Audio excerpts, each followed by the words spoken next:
Hallo zusammen und willkommen zurück auf meinem Kanal Was tun, Herr Ingenieur. Ja, es ist eine ganze Weile her, dass ich ein Video gemacht habe. Ich war leider eine ganze Weile richtig krank und konnte überhaupt nichts tun. Aber jetzt sind so ein paar wirklich schöne Neuigkeiten gekommen und ich dachte, da musste dich doch mal aufraffen und ein Video dazu machen. Und hier ist es. Also es wird kein langes Video sein, aber ich dachte, das muss ich euch einfach erzählen.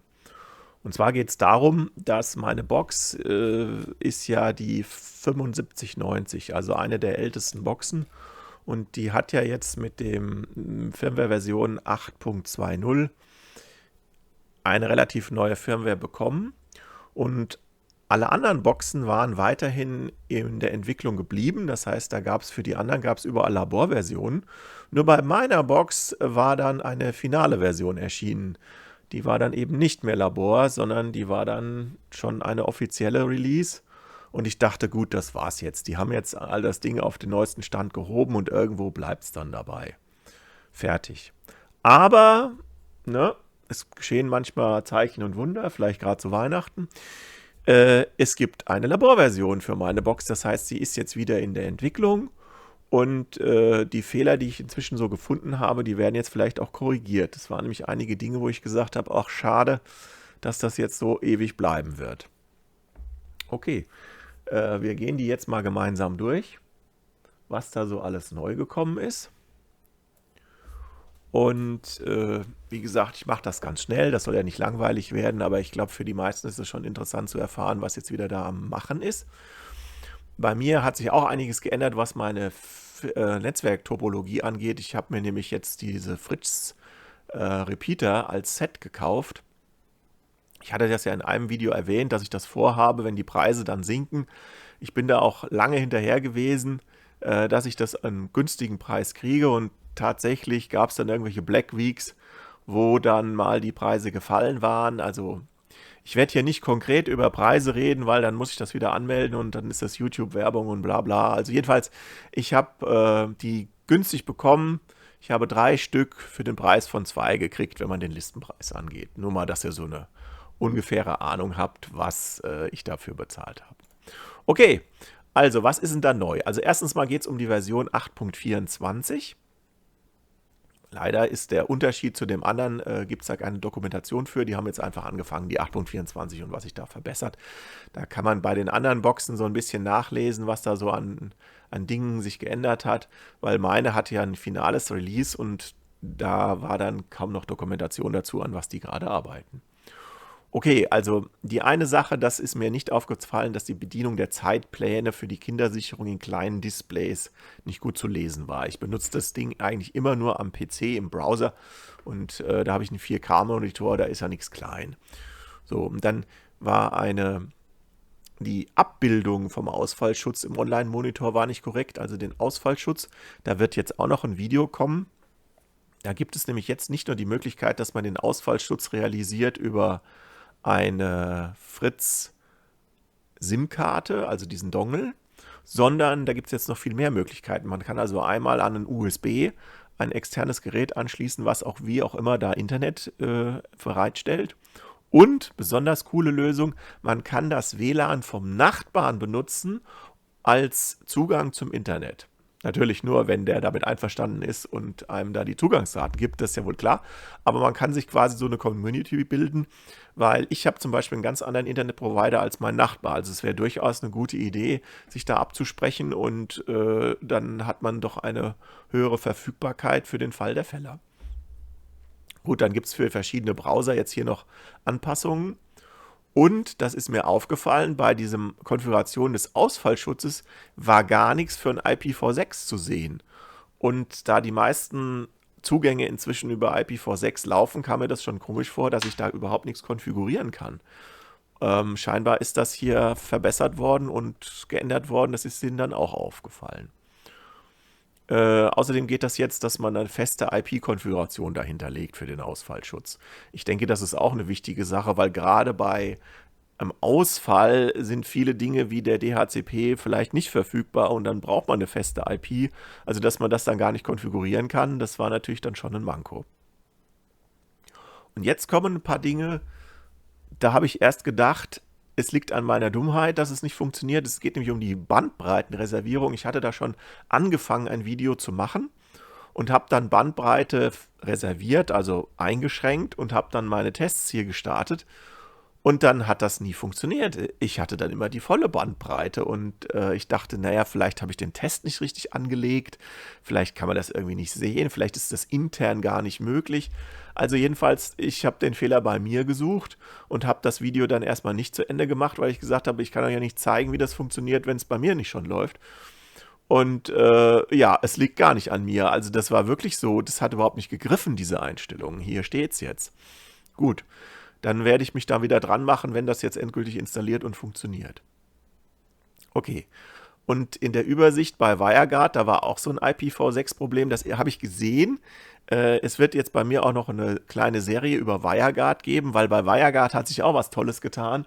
Und zwar kann man jetzt WireGuard nutzen, um eine Fritz-Fritz-Connection zu machen. Also eine Netzwerkverbindung über WireGuard, und da WireGuard direkt im Kernel läuft, ist es so hocheffizient, dass es also wirklich überhaupt nicht groß die Box belastet, wenn man zwei Netze koppelt. Also ich war sehr begeistert, wie gut das jetzt schon über WireGuard funktioniert. Da kommt dann noch mal ein ausführliches Video, wie man das macht. Das muss ich auch in mehreren Teilen machen, weil es echt nicht so ganz easy auf einen Sitz zu lösen ist. Wie gesagt, ist in Arbeit, kommt, aber hier ist sowieso noch einiges nicht richtig gewesen, weil IPv6 gar nicht richtig unterstützt wurde. Okay, der letzte Punkt, der ist natürlich wieder so ein Schmunzler, ja. Internetzugriff, Fernzugriff auf der Fritzbox einzurichten ging nur, wenn die Box mit dem Internet verbunden war. Oje, oje. Also es war gar nicht möglich, eine Box erstmal blanko einzurichten und sie dann später ins Netz zu bringen, sondern das musste alles funktionieren, während die Box mit dem Netz verbunden ist. Sonst war die Konfiguration gar nicht möglich. Gut, ich hatte den Fall nicht, aber das ist natürlich echt ein Knaller, wenn man das versucht und dann geht gar nichts, nur weil die nicht im Netz ist. So, und jetzt kommen ein paar Punkte, die sind mir tatsächlich wirklich schon aufgefallen. Da habe ich mich echt gewundert, warum das so ist. Aber naja gut, habe ich gedacht, naja gut, die Version ist halt alt. Schade, dass ich jetzt ewig damit leben muss. Und zwar ging es darum, dass Geräte, die haben dann so ein Kürzel, dass es ein aktives Gerät ist oder ein inaktives Gerät. Und das war komplett falsch angezeigt. Also was mir nicht aufgefallen ist, dass es dann nur statische Adressen betrifft. Aber mir ist schon aufgefallen, dass Geräte, die ich also aktiv benutze und gerade im Netz laufen, zum Beispiel meine IP-Kamera oder ein Telefon oder so, als inaktiv angezeigt wurde, was definitiv nicht stimmen kann, weil die sind eben nicht inaktiv, das sehe ich ja, die laufen ja. Und der nächste Punkt ist mir sofort aufgefallen, als ich meine 3 neuen Repeater ins Netz gebracht habe. Und zwar ist das, wie das hier steht, ist es auch nicht korrekt hingeschrieben. Also da steht nämlich, dass in speziellen Szenarien war es möglich, dass ein Repeater im Heimnetz statt der eigenen IP-Adresse die 192.168.178.1 angezeigt wurde. Das stimmt so nicht. Also das hier ist die Adresse der Fritzbox. So hätten sie es schreiben müssen, weil bei mir gibt es diese Adresse gar nicht. Aber bei mir ist tatsächlich die Fritzbox-Adresse angezeigt worden. Also für alle 4 Geräte, meine Box, Repeater 1, Repeater 2, Repeater 3, haben alle die IP-Adresse meiner Fritzbox angezeigt gekriegt. Das ist mir sofort aufgefallen, weil ich gar nicht, am Anfang konnte ich die gar nicht zuordnen und musste die nur über die IP-Adresse zuordnen und habe dann gesehen, ja, die sind ja alle gleich. Wie soll denn das gehen? Das konnte sich dann nur so lösen. Das ist dieser Trick, den ich euch schon bei dem vorherigen Video gezeigt habe. Man muss also mit der Maus in der Mesh-Übersicht über dem Repeater schweben und dann kriegt man das eingeblendet. Und wenn man dann da draufklickt, dann linkt er einen automatisch weiter im Browser mit einem neuen Reiter dann zu der entsprechenden IP-Adresse und zu der entsprechenden Repeater. Auf die Weise konnte ich dann rauskriegen, wer ist. Außerdem habe ich mir die Mühe gemacht, diese ganzen Symbole mal zuzuordnen. Also es gibt ja diese Symbolübersicht und da habe ich tatsächlich jetzt mein ganzes Netzwerk mal sauber mit diesen Symbolen versehen. Ist natürlich ein Spaß gewesen, ja. Dabei ist mir also erstens mal aufgefallen, irgendwie fehlen mir so ein paar Symbole. Mir hat zum Beispiel so ein Desktop-PC gefehlt hier. Also irgendwie, die meinen wohl das hier, nehme ich an. Also das ist ein Handy, das ist ein Tablet, das ist wohl ein Laptop, das ist für mich ja eher ein Fernseher, aber vielleicht meinen sie hier auch ein PC. Das ist wohl eine Uhr, so eine Smartwatch und dann muss das wohl ein Desktop-PC sein. Wobei, wie gesagt, für mich ist ein Desktop-PC eher sowas als Symbol oder wenn man es bunt mag, so. Aber hier, naja gut. Also, ich habe dann den genommen, was soll's, und habe die dann alle zugeordnet. Und da ist mir aufgefallen, dass tatsächlich dieses Problem auftritt, was hier beschrieben ist. Und zwar die Namen von Heimnetzgeräten wurden unter Umständen falsch zugeordnet. Das ist wieder dieses Fritz unter Umständen. Also, ne, diese Füllsel braucht man nicht. Also die Namen wurden falsch zugeordnet. Nicht nur unter Umständen, sondern ne, bei vielen Usern eben. Und aufgefallen ist mir das nur, weil ich diese Symbole vergeben habe. Ich hatte zum Beispiel ein Telefon hier vergeben und das hatte dann einen komplett anderen Namen. Das war dann meine Kamera und für Kamera hatte ich dieses Symbol vergeben. Und dann habe ich mir überhaupt erst mal die Mühe gemacht zu gucken, stimmt denn die IP-Adresse? Und die war dann auch anders. Also der Symbol und die IP-Adresse waren korrekt, aber der Name war falsch. So wie die das hier schreiben. Ja, also der Name war einfach. Ist natürlich ein Tohuwabohu, wenn man die Namen nicht mehr glauben kann, dann bringt es auch nichts, die zu vergeben. Also das haben sie jetzt wohl hier behoben. Und das letzte ist mir hier auch aufgefallen. Und zwar ist in den Netzwerkverbindungen, da wurden die verbundenen Repeater, wie gesagt, ich habe jetzt 3 Stück, doppelt angezeigt. Und das war tatsächlich so. Bei mir, ich hatte dann plötzlich 4 Repeater. Ja, also da war nochmal ein Phantom-Repeater, weil einer wurde doppelt angezeigt. Aber nur einer, komischerweise. Die anderen nicht. Nun gut. Ja, das sind so die Verbesserungen. Die Software, die werde ich jetzt mal drauf installieren und dann mal gucken, ob ich da irgendwie noch Dinge finde, die mir sonst auffallen. Aber ansonsten freue ich mich schon aufs nächste Video mit euch. Ich hoffe, diesmal dauert es nicht so lange und ich werde mich bemühen, dass die WireGuard-Videos jetzt bald mal rauskommen. Ist sehr interessant, finde ich, weil das nützt echt viel. Und was ich gedacht habe, dass die Box irgendwie am Limit ist und nicht mehr weiterentwickelt wird, stimmt ja wohl nicht. Ich muss auch sagen, meine Box ist mit dem neuen Betriebssystem sehr, sehr effizient. Also was heißt, das Betriebssystem ist sehr effizient. Also ich habe einen durchschnittlichen Energieverbrauch von nur noch 26%. Also früher lag das deutlich höher bei der alten Firmware-Version und 26% bedeutet ja, also richtig ausgelastet ist der Prozessor gar nicht.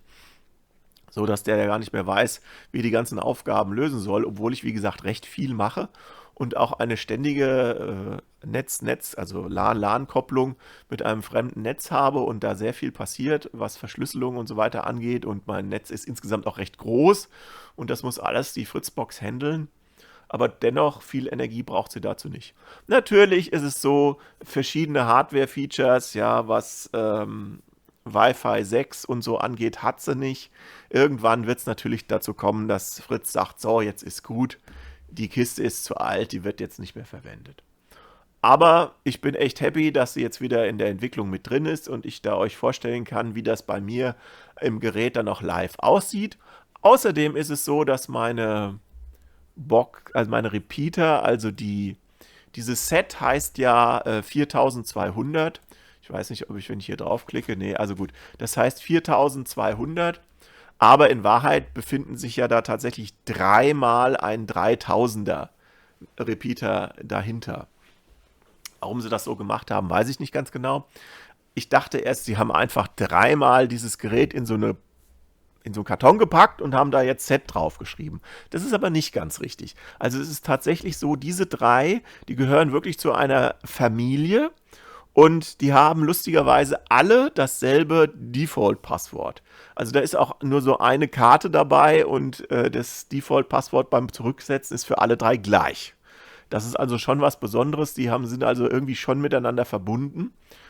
Außerdem ist es möglich, einen von den 3 als Mesh-Repeater zu definieren. Man kann also dieses Set kaufen, auch wenn man gar keine Fritzbox besitzt. Finde ich auch klasse. Also man kauft dieses Set, erweitert sein Netzwerk und hat irgendeinen anderen Internetzugang und kann dem dann sagen, okay, du bist Mesh-Repeater und du handelst die 2 Kollegen, die du da hast, aber dein Netzwerk kriegst du von irgendeinem anderen Gerät. Hat nichts mit Fritz zu tun. Ich weiß nicht, ob die 3000er dieses Feature immer haben und man das dann einfach dazu konfigurieren kann. Also dieses Set auf jeden Fall hat dieses Feature. Und das ist für diejenigen, die jetzt vielleicht gar keine Fritzbox haben und trotzdem ihr Netzwerk erweitern wollen, auch eine schöne Sache. So, hier habe ich das nochmal aufgerufen. Also, er hat tatsächlich mehrere Netzwerke. Er kann nämlich das 5 Gigabit Gigahertz-Netzwerk kann er zweimal aufbauen und er hat ein 2,4 Gigahertz Netzwerk. Also insofern ist der wirklich sehr powerful und ich muss sagen, meine WLAN-Abdeckung hier im ganzen Haus ist perfekt geworden, seitdem ich dieses Gerät einsetze. Und mittlere Leistungsaufnahme von 9 Watt. Laut Anzeige viel weniger, ich habe es noch nicht gemessen, aber auch das ist eine tolle Sache, dass man also so stromsparend da sein Netzwerk aufspannen kann. Und ich bin sehr zufrieden mit den Geräten. Und auch hier wieder Knaller, 5 Jahre Herstellergarantie von Fritz. Die haben ja, wie gesagt, den Besitzer gewechselt, aber das ist geblieben. Bin ich auch sehr begeistert. Hat sich auch sehr gut einrichten lassen. Und auch eine Sache, die Dinger haben alle jetzt eine Laborversion bekommen. Also diese 3000er Serie ist jetzt alle in der Entwicklung und da kommen jetzt ständig neue Versionen raus. Ich werde vielleicht mal dazu noch ein eigenes Video machen zu den Laborversionen von dem Repeater. Weiß ich nicht. Könnt ihr ja mal in die Kommentare schreiben. Auf jeden Fall werde ich ein Video dazu machen, wie ich die eingebunden habe und wie das funktioniert hat. Hat, wie gesagt, toll funktioniert. Genauso wie man sich das vorstellt. Komplett ohne Probleme. Das Einzige waren, wie gesagt, die völlig wirren Namen, die dazu geordnet wurden, aber das hat sich wohl geklärt. Das lag am Betriebssystem der Fritzbox. Macht's gut, Leute. Bis bald. Man sieht sich. Tschüss. Bis zum nächsten Mal.